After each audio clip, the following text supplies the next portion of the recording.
The invention that really inspired the use of delay in audio production was the magnetic tape machine. A tape machine operates on the principle of recording electrical signals as magnetic patterns along a piece of plastic tape that's topped with a fine layer of metallic coating. Playing the tape back changes those magnetic patterns back into electrical signals that can be amplified through speakers as sound. So long as the tape travels at a constant speed during recording and playback, the pitch and timing of the audio will remain constant. A typical tape machine has two heads, one for recording and the other for playback. And since the tape machine is a physical device, these two heads can't possibly be in the exact same position in space. This means that if you record a signal to the tape with the record head and then play it back with the playback head, you'll hear the playback slightly later in time. This was a mechanical inconvenience at first, but it would someday become a really cool effect. Let's say you were recording a vocal microphone to a tape machine. If you had access to two tape machines, you could split the signal, sending one copy to the main tape machine and sending the other copy to a secondary tape machine that you could use just for the purpose of creating delay. Both machines would record the vocal at the same time, but when you route the output of the second tape machine's playback head into the record head of the main tape machine, it would result in two copies of the vocal with a slight delay between them. This kind of effect is often referred to as a slapback delay.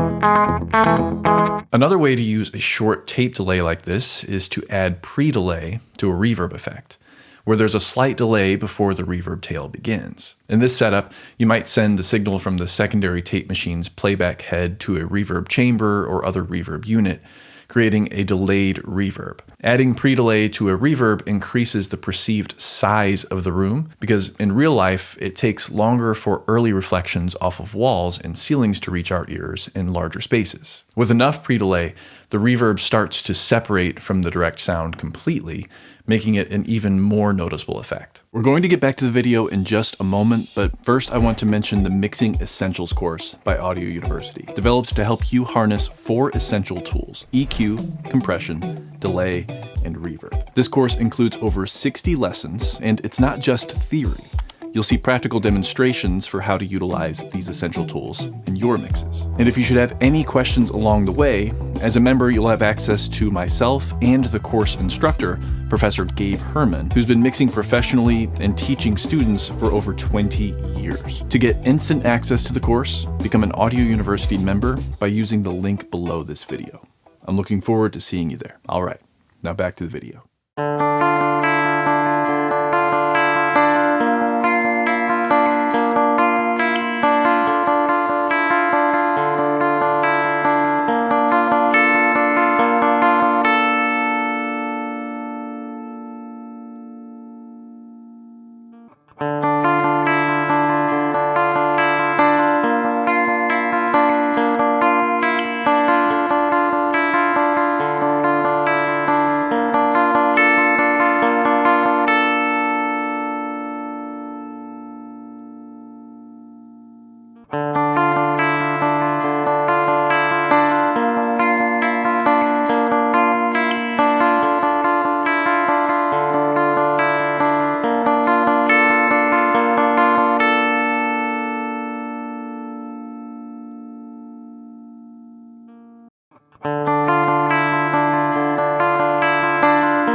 One important thing to understand here is that the distance between the tape machine's record head and playback head determines the length of the delay that can be achieved with that machine. You can also lengthen or shorten the delay time by adjusting the speed that the tape travels between the two heads. However, even the most advanced tape machines rarely have more than a few speed settings, and changing the tape speed also impacts other variables like noise and fidelity, with lower speeds leading to longer delays, but with lower fidelity. With a single tape machine, you were basically stuck with a relatively short delay, especially if you wanted to preserve sound quality. If you really wanted to get a longer delay time, you could theoretically load a tape between two machines and adjust the distance between them, but that would have been pretty inconvenient and tedious, so longer delays didn't become a part of the musical vocabulary of those days. Once the tape delay phenomenon started to catch on, the ability to add a short slapback delay soon propagated throughout popular music,